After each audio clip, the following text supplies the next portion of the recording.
We economic hitmen really have been the ones responsible for creating this first truly global empire. And we work many different ways.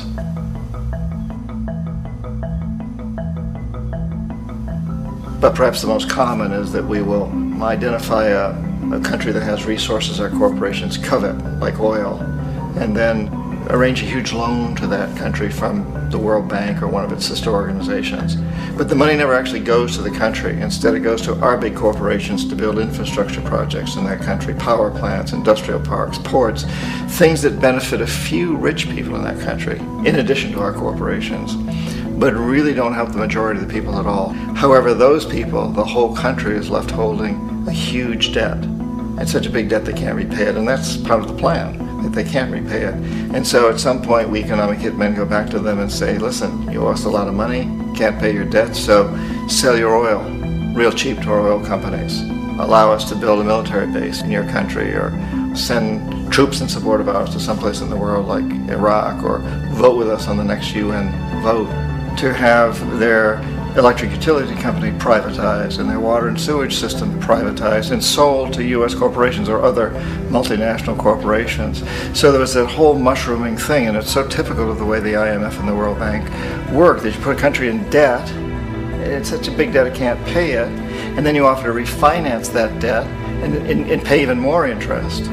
And you demand this quid pro quo, which you call a conditionality or good governance, which means basically that they've got to sell off their resources, including many of their social services, their utility companies, their school systems sometimes, their penal systems, their insurance systems, to foreign corporations. So it's a double, triple, quadruple whammy.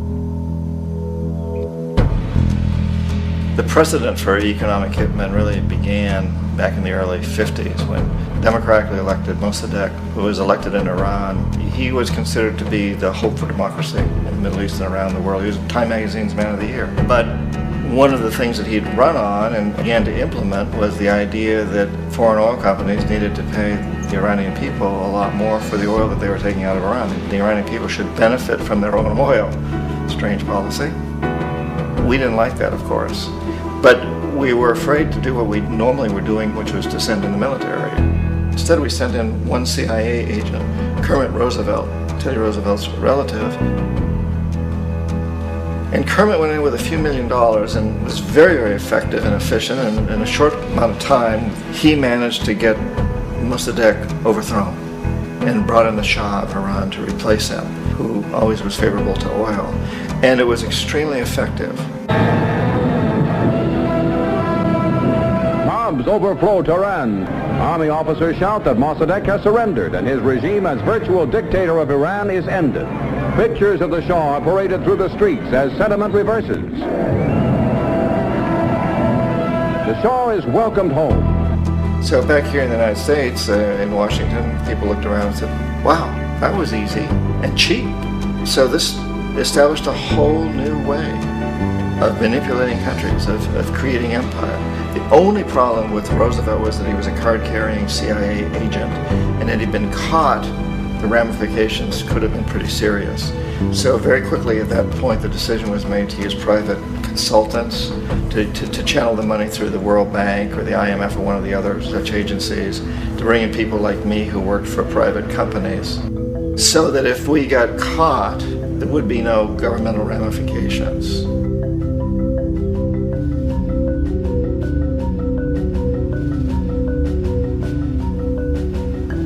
When Arbenz became president of Guatemala, the country was very much under the thumbs of United Fruit Company, the big international corporations. And Arbenz ran on this ticket that says, you know, we want to get the land back to the people. And once he took power, he was implementing policies that would do exactly that, give the land rights back to the people. United Fruit didn't like that very much.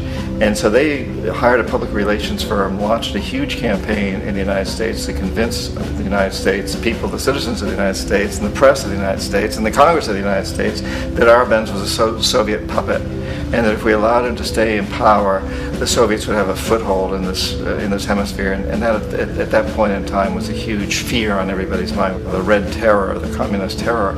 And so, to make a long story short, out of this public relations campaign came a commitment on the part of the CIA and the military to take this man out. And in fact, we did. We sent in planes, we sent in soldiers, we sent in jackals, we sent everything in to take him out, and did take him out. And as soon as he was removed from office, the new guy that took over after him basically reinstated everything to the big international corporations, including United Fruit.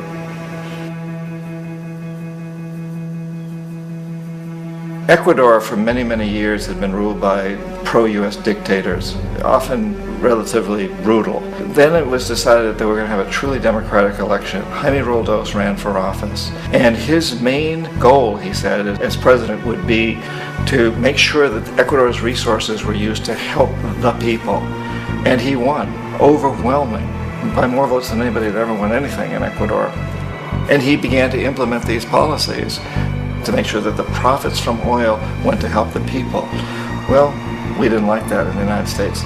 I was sent down as one of several economic hitmen to change Roldos, to corrupt him, to bring him around, to let him know, okay, you can get very rich, you and your family, if you play our game, but if you continue to try to keep these policies you've promised, you're going to go. He wouldn't listen. He was assassinated. As soon as the plane crashed, the whole area was cordoned off.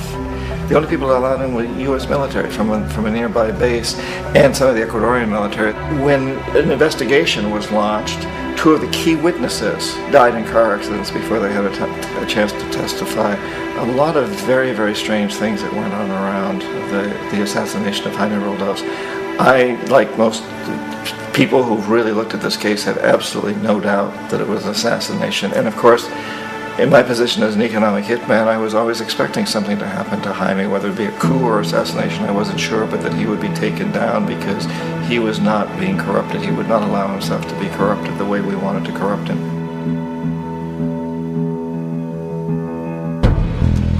Omar Torrijos, president of Panama, was one of my favorite people. I really, really liked him. He was very charismatic. He was a guy who really wanted to help his country. And when I tried to bribe him or corrupt him, he said, look, John, he called me Juanito. He said, look, Juanito, I don't need the money. What I really need is for my country to be treated fairly. I need for the United States to repay the debts that you owe my people for all the destruction you've done here. I need to be in a position where I can help other Latin American countries win their independence and be free of this terrible presence from the north that you people are exploiting us so badly. I need to have the Panama Canal back in the hands of the Panamanian people. That's what I want. And so, leave me alone. Don't try to bribe me. It was 1981. And in May, Jaime Roldos was assassinated. And Omar was very aware of this. Torrijos got his family together and he said, I'm probably next. But it's okay, because I've done what I came here to do. I've renegotiated the canal. The canal will now be in our hands. He just finished negotiating the treaty with Jimmy Carter. In June of that same year, just a couple of months later, he also went down in an airplane crash, which there's no question was executed by CIA-sponsored jackals. Tremendous amount of evidence that one of Torrijos' security guards handed him at the last moment as he was getting on the plane a tape recorder, a small tape recorder that contained a bomb.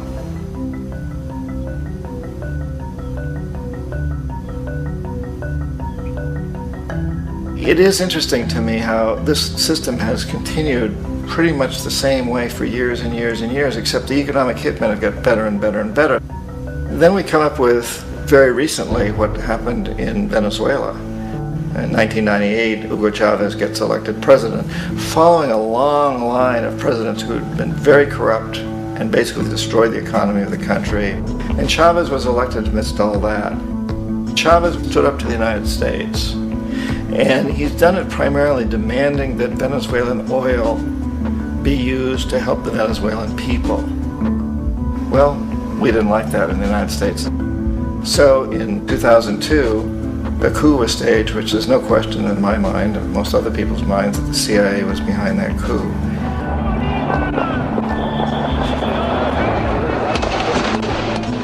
way that that coup was fomented was very reflective of what Kermit Roosevelt had done in Iran, of paying people to go out into the streets, to riot, to protest, to say this Chavez is very unpopular. You know, if you can get a few thousand people to do that, television can make it look like it's the whole country, and things start to mushroom. Except in the case of Chavez, he was smart enough, and the people were so strongly behind him that they overcame it, which was a phenomenal moment in the history of Latin America.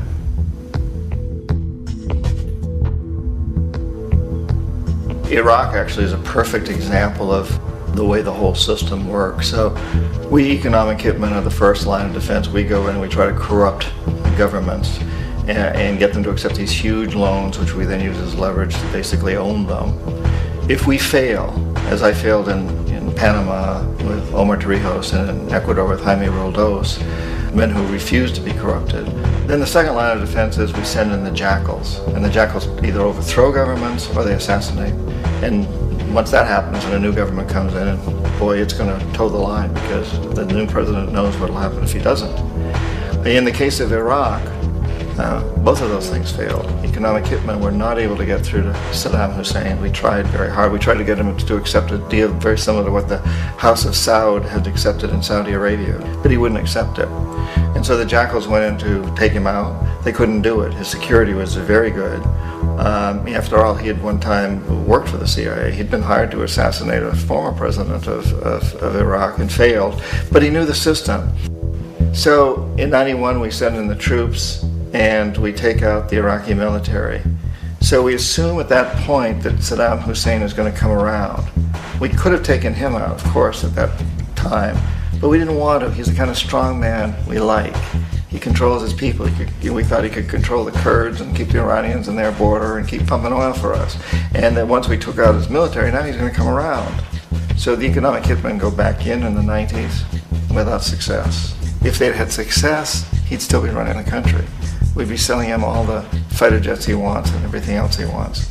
But they couldn't. They didn't have success. The jackals couldn't take him out again, so we sent the military in once again, and this time we did the complete job and took him out, and in the process created for ourselves some very, very lucrative construction deals. We had to reconstruct a country that we'd essentially destroyed, which is a pretty good deal if you own construction companies, big ones. So, you know, Iraq shows the three stages. The economic hitmen failed there, the jackals failed there, and as a final measure, the military goes in. And in that way, we've really created an empire, but we've done it very, very subtly. It's clandestine. All the empires of the past were built on the military, and everybody knew they were building them. So the British knew they were building them, the French, the Germans, the Romans, the Greeks. And they were proud of it, and they always had some excuse, like spreading civilization, spreading some religion, something like that. But they knew they were doing it. We don't. The majority of the people in the United States have no idea that we're living off the benefits of a clandestine empire, that today there's more slavery in the world than ever before. And then you have to ask yourself, well, if it's an empire, then who's the emperor? Obviously, our presidents of the United States are not emperors. An emperor is someone who's not elected, doesn't serve a limited term, and doesn't report to anyone, essentially. So you can't classify our presidents that way. But we do have what I consider to be the equivalent of the emperor, and it's what I call the corporatocracy. The corporatocracy is this group of individuals who run our biggest corporations, and they really act as the emperor of this empire. They control our media, either through direct ownership or advertising. They control most of our politicians because they finance their campaigns, either through their corporations or through personal contributions that come out of the corporations. They're not elected, they don't serve a limited term, they don't report to anybody. And at the very top of the corporatocracy, you really can't tell whether a person's working for a private corporation or the government because they're always moving back and forth. So, you know, you've got a guy who one moment is the president of a big construction company like Halliburton, and the next moment he's vice president of the United States, or the president who is in the oil business. And this is true whether you've got Democrats or Republicans in the office. You have them moving back and forth through the revolving door. And in a way, Our government is invisible a lot of the time, and its policies are carried out by our corporations on one level or another. And then again, the policies of the government are basically forged by the corporatocracy and then presented to the government. They become government policy. So it's an incredibly cozy relationship. This isn't a conspiracy theory type of thing. These people don't have to get together and plot to do things. They all basically work under one primary assumption, and that is that they must maximize profits regardless of the social and environmental costs.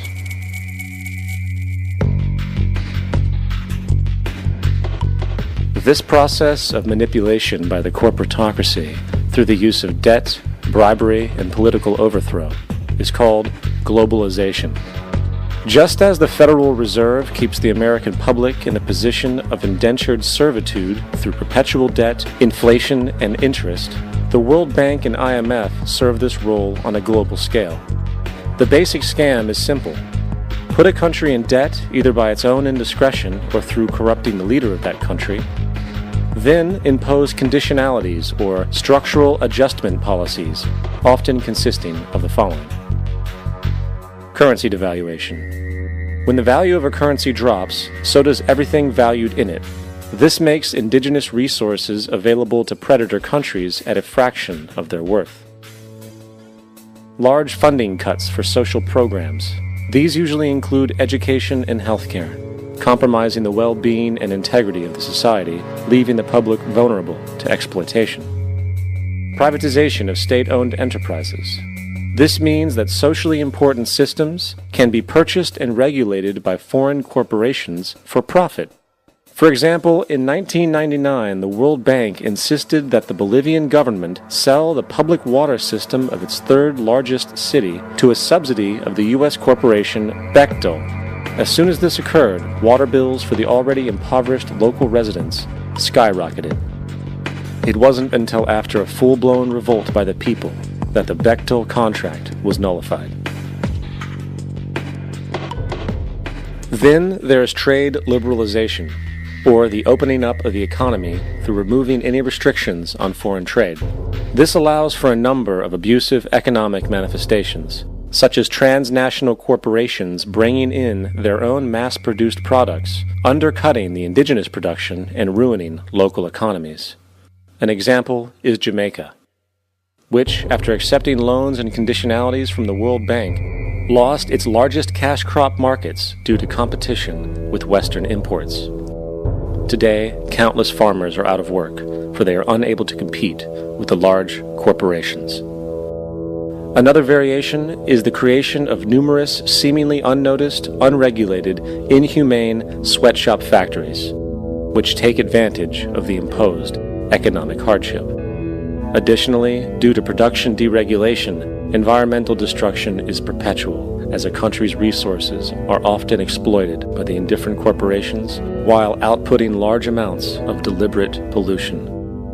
The largest environmental lawsuit in the history of the world today is being brought on behalf of 30,000 Ecuadorian Amazonian people against Texaco, which is now owned by Chevron. So today it's against Chevron, but for activities conducted by Texaco. Estimated to be more than 18 times what the Exxon Valdez dumped into the coast of Alaska. In the case of Ecuador, it wasn't an accident. The oil companies did it intentionally. They knew they were doing it to save money out there rather than arranging for proper disposal. Furthermore, a cursory glance at the performance record of the World Bank reveals that the institution, which publicly claims to help poor countries develop and alleviate poverty, has done nothing but increase poverty and the wealth gap, while corporate profits soar.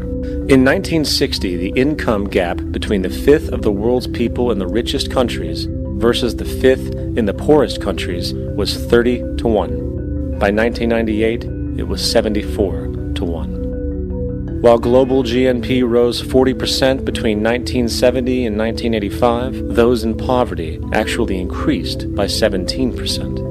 While from 1985 to 2000, those living on less than $1 a day increased by 18%. Even the Joint Economic Committee of the U.S. Congress admitted that there is a mere 40% success rate of all World Bank projects. In the late 1960s, the World Bank intervened in Ecuador with large loans. During the next 30 years, poverty grew from 50% to 70%. Under or unemployment grew from 15 to 70%. Public debt increased from 240 million to 16 billion, while the share of resources allocated to the poor went from 20% to 6%. In fact, by the year 2000, 50% of Ecuador's national budget had to be allocated for paying its debts. It is important to understand the World Bank is, in fact, a U.S. bank, supporting U.S. interests. For the United States holds veto power over decisions, as it is the largest provider of capital. And where did it get this money? You guessed it. It made it out of thin air through the fractional reserve banking system. Of the world's top 100 economies, as based on annual GDP, 51 are corporations, and 47 of that 51 are U.S.-based. Walmart, General Motors, and Exxon are more economically powerful than Saudi Arabia, Poland, Norway, South Africa, Finland, Indonesia, and many others. And, as protective trade barriers are broken down, currencies tossed together and manipulated in floating markets, and state economies overturned in favor of open competition and global capitalism, the empire expands. You get up on your little 21-inch screen and howl about America and democracy. There is no America. There is no democracy. There is only IBM and ITT and AT&T and DuPont, Dow, Union Carbide, and Exxon. Those are the nations of the world today. What do you think the Russians talk about in their councils of state? Karl Marx? They get out their linear programming charts, statistical decision theories, minimax solutions, and compute the price-cost probabilities of their transactions and investments, just like we do. We no longer live in a world of nations and ideologies, Mr. Beale. The world is a college of corporations, inexorably determined by the immutable bylaws of business. The world is a business, Mr. Beale.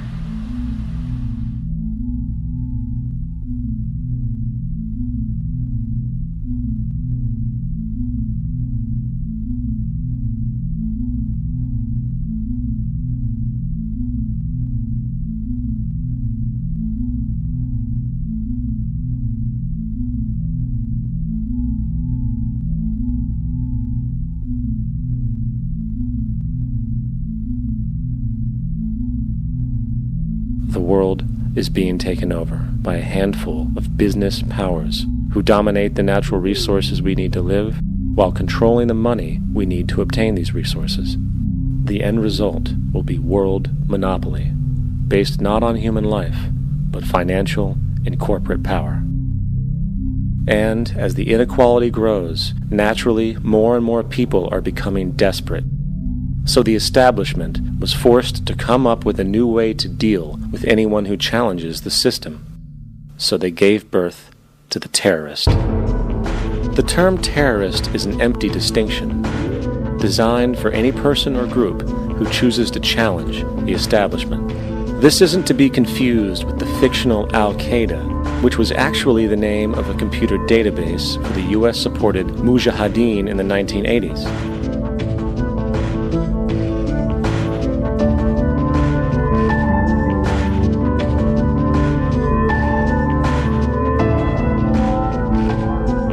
In 2007, the Department of Defense received $161.8 billion for the so-called global war on terrorism. According to the National Counterterrorism Center, in 2004, roughly 2,000 people were killed internationally due to supposed terrorist acts. Of that number, 70 were American. Using this number as a general average, which is extremely generous, It is interesting to note that twice as many people die from peanut allergies a year than from terrorist acts. Concurrently, the leading cause of death in America is coronary heart disease, killing roughly 450,000 each year. And in 2007, the government's allocation of funds for research on this issue was about $3 billion. This means that the U.S. government in 2007 spent 54 times the amount for preventing terrorism than it spent for preventing a disease which kills 6,600 times more people annually than terrorism does. Yet, as the name terrorism and Al-Qaeda are arbitrarily stamped on every news report relating to any action taken against U.S. interests, the myth grows wider. In mid-2008, the U.S. Attorney General actually proposed that the U.S. Congress officially declare war against the fantasy. Not to mention, as of July 2008, there are now over 1 million people currently on the U.S. terrorist watch list. These so-called counterterrorism measures, of course, have nothing to do with social protection, and everything to do with preserving the establishment amongst the growing anti-American sentiment both domestically and internationally, which is legitimately founded on the greed-based corporate empire expansion that is exploiting the world. The true terrorists of our world do not meet at the docks at midnight or scream Allah Akbar before some violent action. The true terrorists of our world wear $5,000 suits and work in the highest positions of finance, government, and business.